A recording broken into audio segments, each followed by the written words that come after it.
Hey, what's poppin' today? It's your girl Elle back with another video. Let's talk about why aesthetics are killing your progress. Now, let's take a look. Okay, I know. I try to get the aesthetics right. I enjoy aesthetics, but they're not everything. Okay, so our idea, I've been loving this pillow, but our idea of an aesthetic has been the outside look. What does it look like on the outside? Like your decor and everything like that. Don't get me wrong, decor is awesome and everything, but like what's on the inside? I don't know if maybe it's just an original experience, maybe, but I have gotten dressed, very cute outfit. I think so. Very cute outfit, but underneath, I was ashy. I was dry, okay? What we look like on the outside, oh, put your lip gloss on, do all this stuff, yada yada, but what do you look like on the inside? Yeah, exactly. But here's the thing, I didn't know that aesthetics weren't just on the outside. If you actually look it up, the noun version of the word aesthetic is a set of principles underlying, all right, listen to that, underlying and guiding the work of a particular artist or artistic movement. I have never understood aesthetic to be something on the inside, ever. Like maybe you have, I don't know. The way we speak about aesthetics doesn't reflect that. Whenever I think of an aesthetic, I think about the clean girl aesthetic, the finance bro aesthetic. All of that has been something that's on the outside. While yes, you can see like, okay, the clean girl or the finance bro, that does have like some type of personality in it. But majority of it has been, what does the outside look? So if an aesthetic is a set of underlying principles, then what are your underlying principles? Social media comparisons lead to quitting. Because I'm going to tell you right now, whenever I first got started with what I was doing, I was like, okay, I need to get everything right. I need my stuff to look perfect. But I didn't have anything to say. Like, what? You're not coming to look at, well, maybe you are coming to look at me. But I'm saying you want to hear something. You look at the picture, you look at the title, so you can hear the information. It's something that you want to know.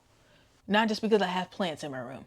Not just because I have pillows on my bed, which are, okay, I had to see if they were crooked. You've probably heard this quote, comparison is the thief of joy. Well, to a certain degree, yes. If you are consistently comparing yourself to other people and thinking, oh, I'm not good enough, then yes, it is going to absolutely thieve your joy. I mean, Robin Hood that thing. I'm not even playing with you because I have personally experienced that. I used to look at different people, and it's not like I even try to do it. I was looking at people in my niche or like with the aesthetic that I wanted, and I would be like, oh yeah, I like this. I like this.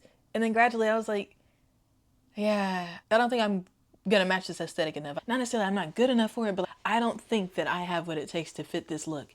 I don't think that I'm cutesy enough to do this. Even though I feel cutesy on the inside, cut that out. That is going to thieve your joy.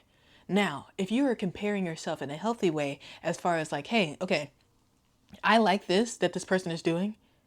Let's see how I can get to here. That is healthy comparison. Not to where you're consuming so much media that you could throw up, literally. So here's an interesting stat. Over 80% of gym goers, at least in this particular study, it said at least 80% of gym goers compare their physique to influencers weekly. Okay, let me tell you something.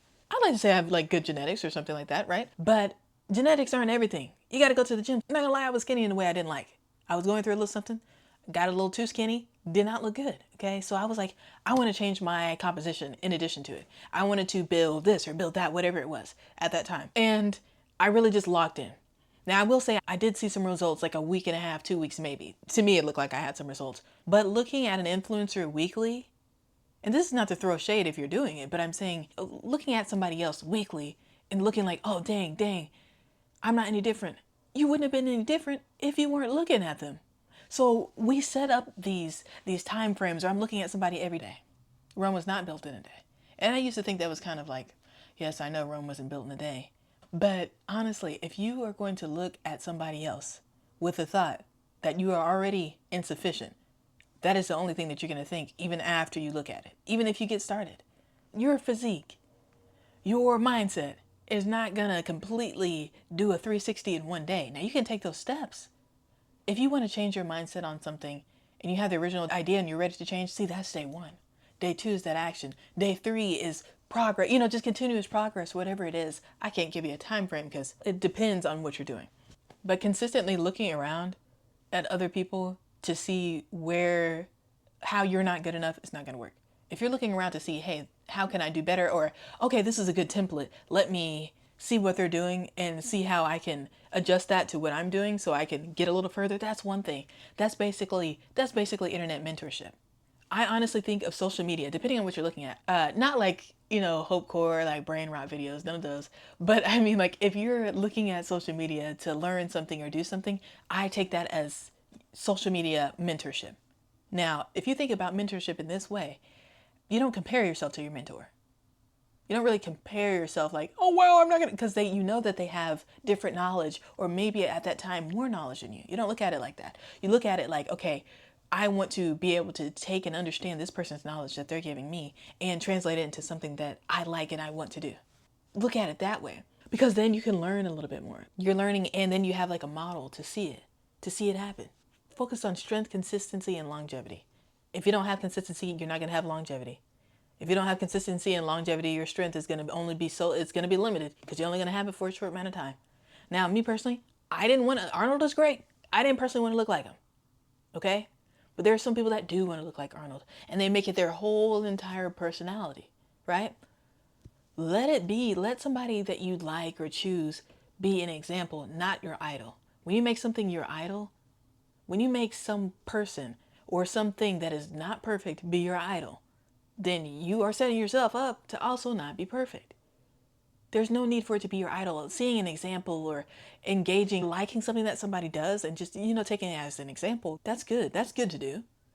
But making it your whole entire personality to want to be like someone else is going to make you lose your self-identity. So don't just worry about the aesthetics on the outside. Worry about the principles. Think about the principles that are on the inside. If your principles on the inside or where they need to be, that aesthetic is just going to follow. It's just going to follow. Because like I said before about what my mom was sharing, that tea cup, if you have a cup and somebody pushes you and whatever contents were in it, say it was tea, and it spills out, then tea spilled out. If you get pushed, what's going to come out? So the same thing there. That strength, consistency, and longevity is going to make what's in that cup that you do like more consistent. If you get pushed and what comes out is patience, kindness, understanding, and you've been practicing longevity and consistency, that's what's going to come out more often.